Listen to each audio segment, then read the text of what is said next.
Hey guys, Foxdrop here. Today I wanted to do a video talking a little bit about why I don't find myself playing Lee Sin as much currently right now in Season 6 and why I don't enjoy playing him as much. I'm not making this video just to whine about the state of Lee Sin. I really don't want you guys thinking I'm just whinging my ass off. I don't really think Lee Sin needs to be changed at all. I just, kind of wanted to share my opinion about him and just kind of talk a little bit about my sweetheart Lee Sin and why I've fallen out a little bit with him. So let's start this video with a little bit of a trip down memory lane, okay, a little bit of a history trip. Don't worry, this isn't one of those trips where you need to get your parents to sign one of those permission slips or anything like that. It's a little bit, just sit tight and I'll explain it. So if you guys watched my videos when I started, which was around Season 2, October 2012 was when I opened my channel. I kind of had two signature champions that I played and that people watched my videos on. One of those was Shaco, believe it or not. I don't play a lot of him anymore, but one of those was Shaco and the other one was a Lee Sin. Now these were my two signature champions, mostly because I enjoyed playing them, and also I think that I developed a bit of an identity with them because these are also champions that are just, they're very unique I guess, and they're kind of hard to play, and people liked watching videos on them.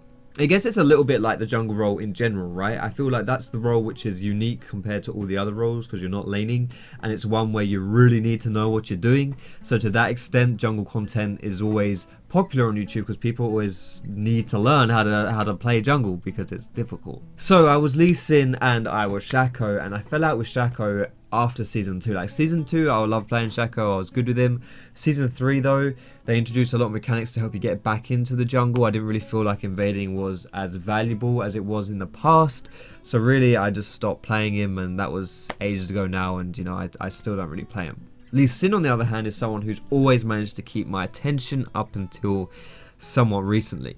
Now the core reason why I don't really play Lee Sin that much anymore is because I don't really find myself playing League of Legends in general, at least on my main account, like really experiencing the game just to play the game. I don't really do that anymore. I would say that 90% of the time that I'm playing League, it's somewhat to do with me being Foxdrop, if that makes sense. Like for example, I'm streaming or I'm like making a video game footage or trying things out. I'm not really just enjoying the game by itself. I don't mean to say that I don't enjoy playing League anymore. I just mean that my time spent playing the game isn't just to enjoy the game. It's always got an ulterior motive there. So because I was spending more time doing YouTube stuff and I wasn't really playing just for myself and to improve and all that malarkey, I actually found myself decreasing in skill because I wasn't playing as much, which then led me to get quite frustrated, which then meant that I would play less because I was frustrated, and it was just a slippery slope, which then just meant that my skill level was just getting lower and lower. Now, the reason I'm saying this is because this kind of brings me on to the main point as to why I don't really play Lee Sin that much anymore, because I feel like Lee Sin is a champion where if you're not playing him a lot, then you're gonna suck on him. Lee Sin is a really high mechanical champion. He's quite a skillful champion. People often like to shit on Lee Sin. They think, oh, people say that Lee Sin's really hard to play, but he's not really, because all you gotta do is land a skill shot. It's not really like that.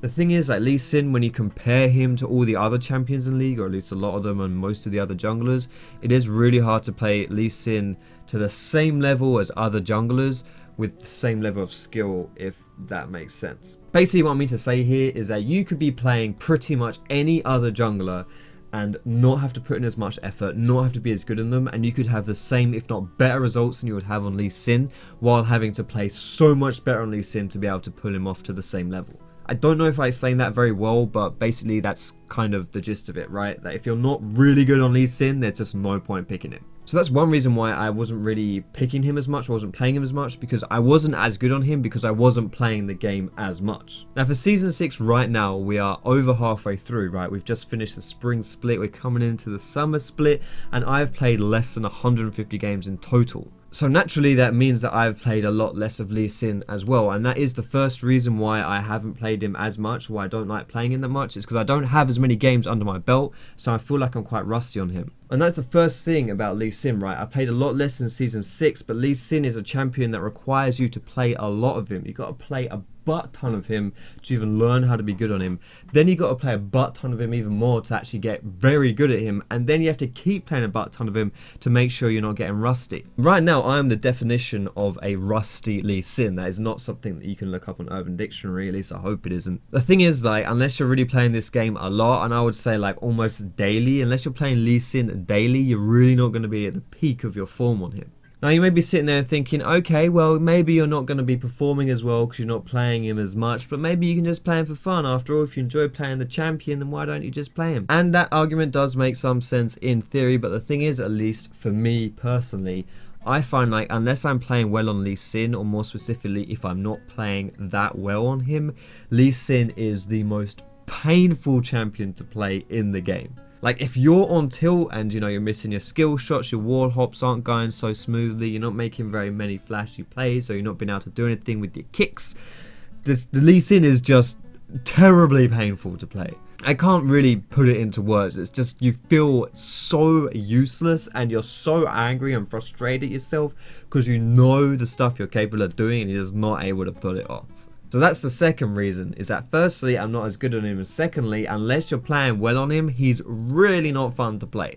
And lastly, well, I don't know if this is going to be the last point, but this is probably the biggest point. I shouldn't say lastly, I should say biggestly. Okay, biggestly, that's not a word. Alright, so we'll just pretend that biggestly is a word, okay? Just bear with me for this one. So biggestly, Lee Sin in a meta that we're currently in, a tank meta, really isn't much sense playing him. There's nothing that Lee Sin can do that a tank wouldn't be able to do by pressing one button, that Lee Sin would have to press like 10 buttons to do and then just probably fail anyway. I guess it's just the culmination of everything coming together. It's just like, I don't really feel like there's much point picking Lee Sin right now when I can pick someone like Gragas, who is actually who I pick all the time now, and have just as much of an effect, if not more of an effect, without having to be as good or mechanically sound or play as well. Like, surely it makes sense in solo queue to kind of eliminate as many features or things that could go wrong in a game, and therefore you kind of just eliminate as many mistakes as you can and you have a higher chance of winning. If you're playing Lee Sin, for example, right, and you want to make a play, then you have to go through quite a long checklist of things that you've got to be able to do, you've got to be able to pull off